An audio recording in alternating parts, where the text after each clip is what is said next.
안녕하십니까. 송국근의 혼술 4월 26일 금요일 낮 시간에 인사드립니다.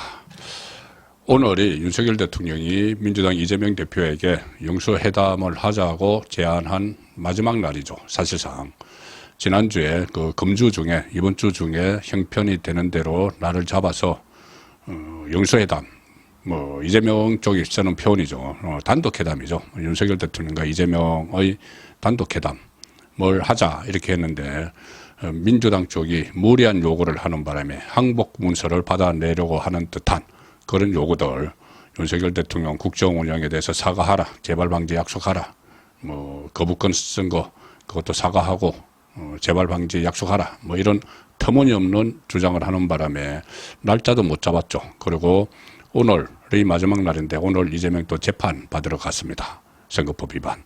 자, 이 상황에서 피로감도 많이 쌓였죠. 국민들이 선거 끝나고 나서도 이게 뭐 하는 거냐 이렇게 피로감이 쌓였고 그 피로감은 결국은 민주당 쪽의 터무니없는 요구들 때문에 조금 합의가 안 된 겁니다.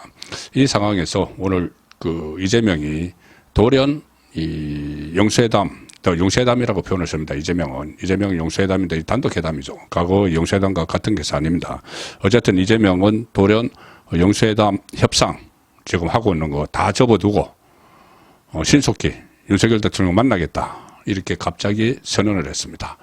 오늘 그 9시부터 열린, 그러니까 재판 가기 전에 열린 최고위원회의죠. 여기서 오랜만에 하는 영수회담이라 이재명의 말입니다. 의제도 정리하고 미리 사전 조율도 해야 하는데 그것조차도 녹록치가 않은 것 같아. 자, 이거 책임을 이제 또 윤석열 대통령 쪽에 돌리는 거죠. 미리 다 이 의제도 조율하고 해야 되는데 녹록하지 않다. 자기들 뜻대로 안 된다는 이야기입니다. 이재명, 그래서 다 접어두고 먼저 윤석열 대통령을 만나도록 하겠다. 마치 본인이 어제 조율 협상이 난간에 봉착하니까는 큰 양보를 하는 것처럼 이야기를 하는 겁니다. 이 복잡한 의제들이 미리 정리됐으면 좋았을 텐데 정리하느라 시간을 보내는 게 아쉬워 신속하게 만남 일정을 잡도록 하겠다. 대통령을 만나서 총선에서 드러난 국민 민심을 가감없이 전달하겠다. 이런 쭉 이야기를 했습니다. 자, 용산 대통령실에서는 당연히 이 윤석열 대통령의 제안에 이렇게 협상 다 접어두고 신속히 만나겠다는 입장을 밝혀서 환영한다 이렇게 말을 했습니다. 그래서 이제 실무 협상이 다시 재개가 되는데 제가 말씀드렸죠.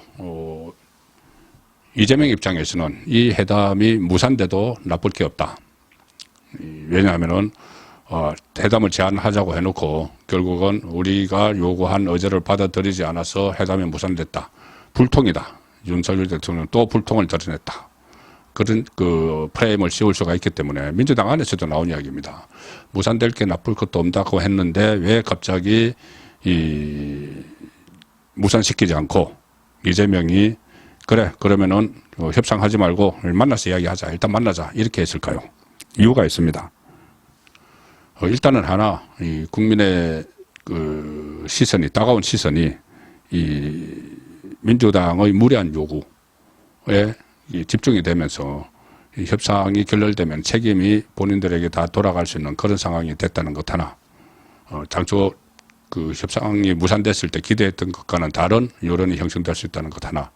또 다른 것은 두 가지 환경 변화가 있습니다. 두 가지 환경 변화. 이렇게 이재명이 그냥 만나서 이야기하자 이렇게 이야기한 것은 하나는 제가 오늘 아침에 조간 딱풀 시간에 말씀드린 메신저가 있었는데 그 이재명의 핵심 신복 메신저가 먼저 회담을 하자고 제안을 했다. 윤석열 대통령 측근에게 윤석열 대통령이 지난 금요일에 전화를 해서 이재명에게 먼저 손을 내민 것처럼 이렇게 포장이 됐지만 실제로는 이재명 쪽에서 먼저 요구를 했었다. 자, 그 말씀을 드리겠습니다. 그리고 또 하나 상황 변화는 구속영장이 청구될지도 모르는 이재명에 대한 이원석 검찰총장의 경고 발언이 있었죠. 자, 먼저 메신저가 있었다. 아침에 조간 딱풀 시간에 이재명의 밀사가 처음으로 먼저 제안을 했다.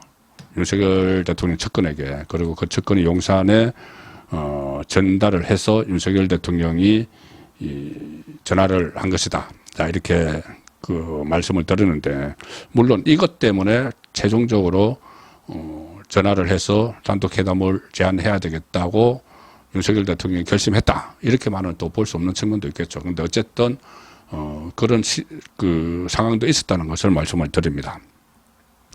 신평 변호사라고 있죠. 신평 변호사. 윤석열 대통령의 멘토, 측근 이렇게 알려지는데, 신평 변호사가 오늘 아침에 YTN 라디오 뉴스킹 배성희입니다. 인터뷰를 했습니다. 배성희 변호사가 진행하는 그 인터뷰에서 오늘 아침에 신평 변호사가 뭐라고 했냐면은, 사실 영수회담을 위한 메신저 역할을 내가 했다. 신평 변호사가 얼마 전에 이재명 대표의 측근 중에 측근 중에 측근이라고 할 수 있는 분이 영수회담에 관한 뜻을 전달해 달라고 저한테 부탁을 했다. 이재명 쪽에서 먼저 영수회담 하자고 이 다리를 놨다는 이야기입니다. 그 다리를 놨는데 신평 변호사 본인이 그 다리 역할을 했다는 이야기죠. 다시 말씀드리지만은 그것 때문에 윤석열 대통령이 딱 이것 때문에 회담 제안을 했다 이렇게 말씀드리는 것은 아니고 이런 상황도 있었다는 겁니다. 신평 변호사는 그 이재명 대표가 그 측근 중에 측근을 통해서 진정으로 나라를 위해 회담을 하려고 한다는 의지를 드러내서 신평 본인이 직접 대통령실에 그 의사를 전달을 했다. 대통령 측에서는 이걸 검토하면서 이게 혹시 속임수가 아닐까 하는 그런 걱정을 하기도 하더라. 이재명이 갑자기 회담을 제안을 해오니까. 그래서 신평 본인이 절대 그렇지 않다 하면서 이재명은 믿을 만한 사람이다 이렇게 변명을 해줬다고 합니다. 그 당시에 제가 제안을 받을 때 민주당 쪽에서 하시는 말씀은 처음에 만나서는 총리 인선에 관한 협의를 가볍게 한 다음에 이때 생긴 신뢰를 바탕으로 해서 그 회담을 이어나가면서 더 깊숙한 논의를 진행하기로 했다. 그런데 지금 민주당 측이 태도를 보면, 민주당 측 태도를 보면 1차 회담에 처음에 총리 인선 문제만 하기로 했는데 1차 회담에 온갖 의제를 다 포함시키자고 그런다. 그래서 신평 변호사 결국 대통령을 이번 기회에 항복시키겠다는 것이다. 제가 말씀드렸죠. 그런 그 의제를 자꾸 이야기하는 것은 백기투항, 항복 문서를 요구를 하는 것이라고. 그 이야기입니다. 신평 변호사 어떤 미끼를 던져서 대통령을 끌어내서 함정에 빠뜨리는 격이 되지 않을까 싶다. 이건 정치 도 이상 있을 수 없는 일이다. 본인한테 이야기할 때는 총리 인선에 대해서 먼저 이야기하고 나중에 또 만나서 다른 문제도 하자 해놓고 처음부터 막 이렇게 얼토당토 않는 요구를 하는 것은 미끼를 던져서 대통령을 그 회담장에 끌어내서 자기가 이제 미끼가 됐다는 이야기죠. 미끼를 전달하는 역할을 했다는 이야기죠. 함정에 빠뜨리는 격이 되지 않을까 싶다. 이렇게 이야기합니다. 신평 변호사. 그렇게 돼서 중간에 선 저를 얼간이로 만드는 행위를 했다. 얼간이. 자기가 얼간이가 돼버렸다. 순수한 의도에서 전달을 했는데 결국은 본인이 전달을 한 본인이 얼간이가 돼버렸다. 자, 이 이야기입니다. 물론 신평 변호사가 메신저 역할을 해서 윤석열 대통령이 이재명에게 이 회담을 제안했는지는 불분명하지만 그렇지만 다만 이재명이 오늘 아침에 서둘러 무조건 회담을 하자고 얘기를 한 거는 신평의 말이 영향을 미쳤을 것이다. 그냥 두면은 누가 먼저 제안을 했느냐. 표면적으로는 윤석열 대통령인데 물밑에서는 이재명이다. 그런 이 진실 공방이 벌어지면은 좋을 게 없는 거죠. 이재명 입장에서는. 그래서 이렇게 그 신평이 일종의 폭로를 한 김에 그냥 무조건 대화하자고 하자. 마치 통 크게 양보하는 것처럼 이렇게 됐을 가능성이 높습니다. 시간대로 보면 그렇죠. 9시에 최고위원회의가 열렸는데 이 신평이 라디오에서 이야기한 건 한 7시 조금 넘었어. 7시 반쯤. 그리고 이게 YTN에 바로 보도가 됐죠. 8시쯤에 보도가 바로 됐기 때문에 8시 전에 보도가 됐기 때문에 그 보도를 보고 이거 물밑에서 우리가 먼저 제안한 게 들통났네. 그럼 빨리 물타기 해야지. 내가 이거를 지금 무조건 대화한다고 이야기를 하면은 심평의 말은 쑥 들어갈 거야. 자, 이렇게 되지 않을까 싶고, 또 하나 제가 환경 변화가 있었다고 말씀드렸죠. 환경 변화 하나는 심평의 배성이 코너, YTN 배성이 코너 뉴스킹 배성이입니다에 나가서 한 이야기고, 또 하나는 상황 변화가 아주 중요한 게 있습니다. 바로 검찰총장 이원석의 경고 발언이죠. 검찰청 수원지검 검찰청 술판 이것을 놓고 엉터리 가짜뉴스를 막 퍼뜨리고 이재명이 이것을 100% 사실이다, 뭐 국기문란이다 이렇게 해서 이원석 검찰총장이 엄중한 경고를 했죠.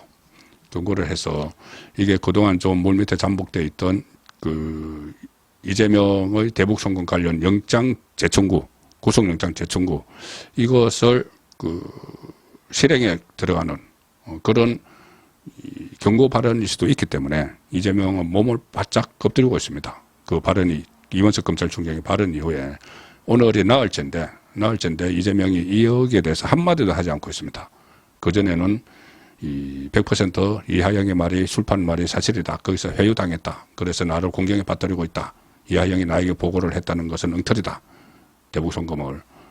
그렇게 하고 또 이것은 국기문란이다. 검찰청에서 어떻게 술판에 보내줄 수 있느냐. 막 이야기하다가 이원석이 한마디 딱 경고를 하니까는 검찰총장이 지금 바짝 엎드려서 움찔해서 바짝 엎드려서 나흘째 있는 상황입니다.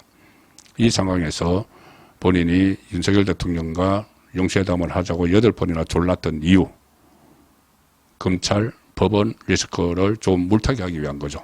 대통령과 둘이서 단둘이 만나서 국정을 논의하는 나를 감히 법원이, 검찰이 막 빨리 신속히 재판하고 빨리 수사하고 할 수는 없는 것 아닌가, 이런 생각에서 계속 8번이나 영수회담을 하자고 졸라댔고, 그리고 지금 결국은 본인이 물밑에서 작업을 해가지고 윤석열 대통령이 제안을 하는 그런 모습까지 연출했는데, 과도한 욕심을 막 부리다가 무산될 위기에 처하니까 이게 무산되면은 검찰, 법원 수사와 재판 신속히 진행될 수도 있겠네.